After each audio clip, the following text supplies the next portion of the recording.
Hello everyone, welcome to Adda 24/7 Regulatory Bodies and SO channel. I am Kinjal and I am here to help you with descriptive writing. आपको 75 plus कैसे score करने हैं in the descriptive writing section, और basically you can treat this session as a blueprint to understand कि future में आपको क्या क्या करना है to get better in answer writing, in descriptive writing, basically to dominate the phase 2 of your examination.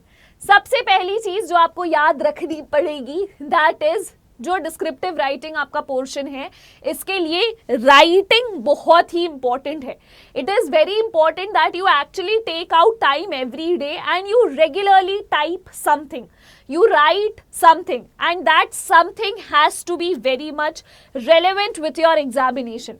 अगर मान लीजिए आप जो है राइटिंग करते हैं और लिखते हैं एक ज़माने की बात थी कि एक था राजा, तो it's wrong. Once upon a time there was a king is the wrong way to start your descriptive writing. Instead, you should focus on these two things.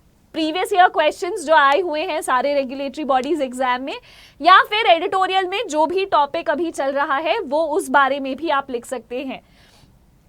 जैसे कि जब मैं खुद I take up a session at 7 PM every day, जहाँ पे मैं बच्चों को एनकरेज करती हूँ that they should submit a descriptive writing test every day, और मैं उसका नेक्स्ट डे पे एनालिसिस देती हूँ. तो जैसे I show you an example here कि हर दिन लिखने से कैसा फर्क पड़ता है. देयर इज अ स्टूडेंट जिन्होंने 2 हफ्ते पहले ग्रीन ग्रोथ पे लिखा था कि as we all know that whenever we see the word green there is something related to plants and trees. अब देखिए, जब आप फर्स्ट लाइन ऐसे पढ़ते हैं कि as we all know whenever we see the color green we know it is something related to plants and trees, आप सभी के दिमाग में घंटी बज रही होगी कि ये किसी छोटे बच्चे ने लिखा है. But within 2 weeks you will see a lot of improvement. And here the same person writes, the main idea of the passage is that SEBI must take the panel's decision seriously and obey the orders of the Supreme Court by investigating into Adani's share price manipulation and stock market rules violation. तो main idea इस student ने जो है crack किया इतने बड़े editorial article का with in 2 weeks. मैं ये नहीं कह रही हूँ कि this is the best introduction that he could have return, but मैं कह रही हूँ 2 हफ्ते में इतना बड़ा फर्क आ जाता है कि एज वी ऑल नो से वो बल्कि अच्छे से चालू करने लगते हैं. नाउ तो रेगुलर रीडिंग रेगुलर राइटिंग से फर्क पड़ता है, ये आप समझ गए होंगे. This is the session that I am talking about, जहां पे हर दिन आपका डिस्क्रिप्टिव राइटिंग एनालिसिस होता है. इसके अलावा आपको, जैसा मैंने अब बताया, रेलेवेंट आर्टिकल्स पढ़ने हैं. जैसे इसी सेशन में मैं हर दिन एक आर्टिकल पढ़ाती हूँ. अभी मैंने, भले ही सेशन का नाम हिंदू एडिटोरियल है, मैंने अभी बहुत ज़्यादा फोकस किया है to pick up articles which are only relevant with your examination. As you can see यहाँ पे we are talking about SEBI, similarly we were talking about RBI today. तो ये बहुत इंपॉर्टेंट है that the content that you are reading right now, the text that you are reading और जो आप practice कर रहे हो, ये आपके एग्जाम रेलेवेंट होना चाहिए. इसके अलावा जब भी आप एक ऐसे लिखने की कोशिश करते हैं या आप एक प्रेसी लिखने की कोशिश करते हैं, RC लिखने की कोशिश करते हैं, तो आपको उस टेक्स्ट का टोन समझना होगा. आपसे ऑथर क्या पूछना चाह रहा है, आपसे एग्जामिनर एक आर्ग्यूमेंटेटिव क्वेश्चन, एक्सपोजिटरी, नैरेटिव या डिस्क्रिप्टिव क्वेश्चन पूछ रहा है, ये आपके दिमाग में समझ में आना चाहिए. अगर ये नहीं भी समझ में आता तो एटलीस्ट आपके दिमाग में इसका एक थोरो अंडरस्टैंडिंग जरूर होनी चाहिए कि what are these 4 types of tones और इसमें कौन से स्किल की रिक्वायरमेंट है. इसके अलावा आपको राइटिंग जो है इसको भी बेहतर करना होगा. आप एक छोटे बच्चे की तरह नहीं लिख सकते कि recently this has happened as we all know. Write better paragraphs. आपको 2 पैराग्राफ को किस तरीके से कनेक्ट करना ये पता होना चाहिए. कभी भी ये नहीं हो सकता that you are writing 1 paragraph and suddenly you go on to the south track. So आप नॉर्दर्न साइड पे लिख रहे थे, अचानक से आप सदर्न के बारे में लिखेंगे, it's confusing.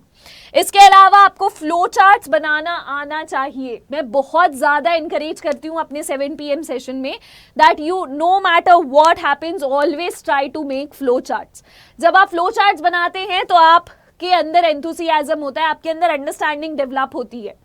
What is the examiner asking you? You are writing an answer for becoming an RBI grade B officer. It's high time you start writing answers like an RBI grade B officer.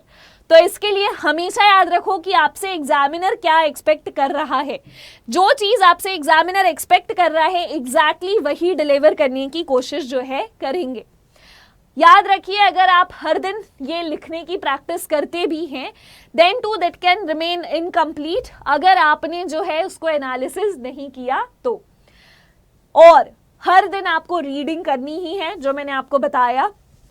और जैसे मैं editorial में reading करवाती हूँ, अगर आप खुद से तैयारी कर रहे हैं, आप एडिटोरियल 7 PM में नहीं आते हैं, तो मैं आपको बता दूँ that whenever you are reading an editorial, an article, a newspaper, always ask yourself, what is it that you are reading? Is it relevant to the examination?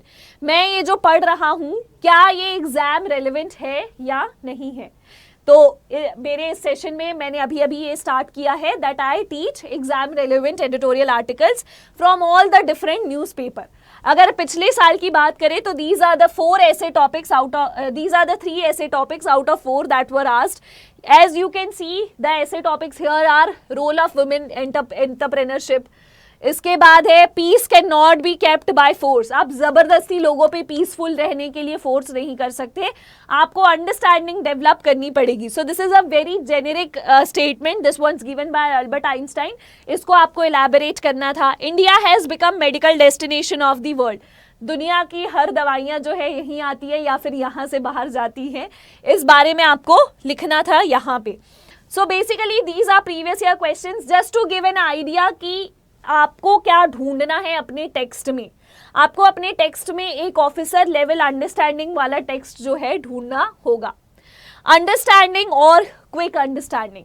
जब बच्चा हमारी क्लास में पहली बार आता है शाम 7 बजे, तो पहली बार में कहते हैं कि ma'am I know everything, I know how to read and write English. बेटा you don't need to understand to read and write English, you rather need to understand it quickly. आपको क्विक अंडरस्टैंडिंग डेवलप करनी है.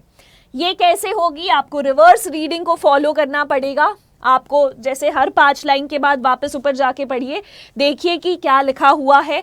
Directive words का आपको ध्यान रखना पड़ेगा, कहाँ पे बट लगा है, कहाँ ऑल्दो लगा है, कहाँ हाउएवर, कहाँ विथ स्टैंडिंग, कहाँ मोरओवर, और आपको इन सभी का डिफरेंस पता होना चाहिए. And of course flow charts are mandatory.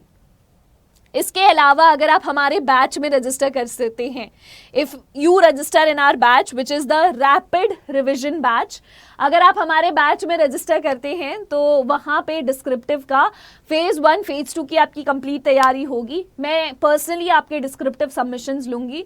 मैं आपको पर्सनली इन सारी चीज़ों से गाइड करूँगी कि what are these tones, how do you connect paragraph, how do you make flow charts. All these are important point parts of our batch. आप अगर हमारे बैच में रजिस्टर करते हैं तो I would like to tell you that there is a double validity discount going on right now. और ये जो डबल वैलिडिटी है आपको इसी में ही बैच का फ़ायदा उठाना चाहिए. And you must register in our course. whenever you register in our any of courses, make sure you use this code Y659. whenever you will use this code you will get maximum discount.